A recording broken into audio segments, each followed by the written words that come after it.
Parang biglang naging miyembro ng One Piece etong si Shan. Parang may nakain at lumupit ng sobra-sobra. Kung maipaliwanag kung paano nangyari to, talaga yung mga bantay niya talaga nasa mukha na niya. Ang dali din niya pinapasok ang depensa. Galing ni San.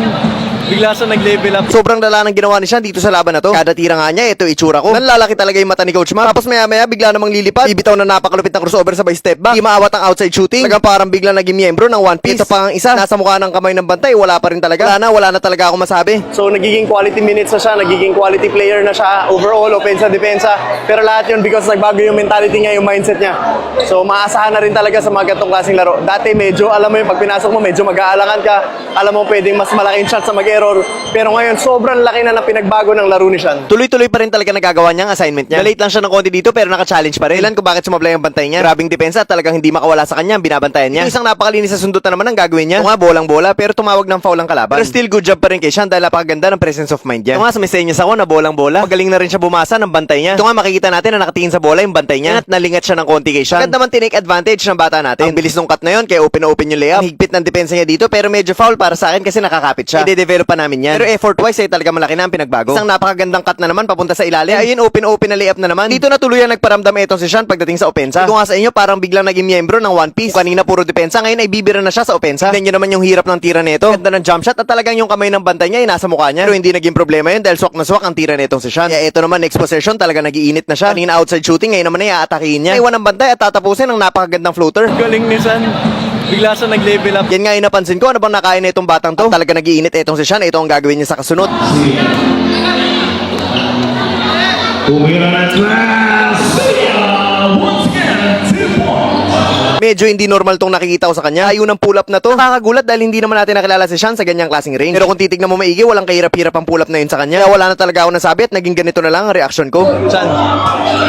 Okay yung ginagawa mo, okay yung kumpiyansa na kinukuha mo talaga. Alam mo saan nag-umpisa yun? Sa depensa. Okay? Dahil hindi ka nagpabaya sa depensa, yung opensa mo sumunod. Okay? Ang laki ng nilevel up ng game mo, wag mo hayaan na yung mga remaining points. Okay? Kasi pwedeng dun sa crucial mabawi. Focus ka pa rin. Kahit sobrang ganda na nilalaro mo, focus ka pa rin, lalo na sa depensa. Dito kinausap ko na si Shan para ma-remind siya kasi may tendency dahil sa ganda ng nilalaro niya ay mag-relax siya. Para hindi mawala ang focus niya at mas lalo pa niyang galingan. Tapos sa pagkatapos ng timeout ay magkaka-error ng kalaban at ayun makukuha ulit ni Shan. Intercepted by Cian. Cian, mabilis! Nag-iisa!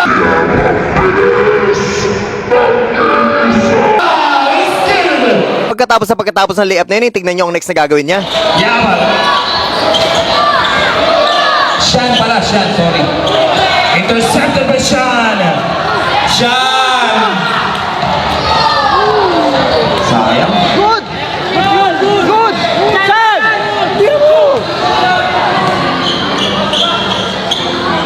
Dahil nga sa sobrang linis ng pagkakasundo, ay napatigil ang lahat at inisip na hindi good. Pero kung titignan natin mabuti, ay malinis na malinis talaga. Sa sobrang linis ng depensa na ginawa niya, pati siya ay nalito. Wala niya rin tuloy ay hindi good. Anyway, para walang diskusyonan, ay nilabas na lang namin ang possession. Bola pa rin namin pero hindi na-counted ang layup ni Shan. Kapag umaatake siya, kahit medyo nawawala sa kanya ang bola, ay recover niya ito. Kaka-finish pa na maayos, yun nga lang ay mafa-foul siya. Dito nga sabi ng bantay niya, kung na-shoot pa daw ito ni Shan, ay talagang uwian na. Talagang sobrang hirap ng tira na to, tignan nyo. Nadikit ang bantay niya, talagang hindi na siya pinatira na maayos. Sasablay siya dito pero kahit ganon, nakikita nyo na halos may shoot pa rin niya ang tira kahit napakahigpit ng depensa. Oo nga pala, Happy New Year sa inyo mga idol. Bigla ko lang kayo nakita, ang ganda kasi ng panonood nyo. Kaya pagkatapos ng tira na yan, tignan nyo. Palapit na lang talaga sa kanya yung bantay niya at napa-appear. Sobrang sports din talaga na nakalaban namin kaya ang ganda ng laro. At all 26 na nga ang laban, sobrang dikit na dikit. Bigla namang ginawa to ni Shan. Ng Antipolo, Sion, taking two!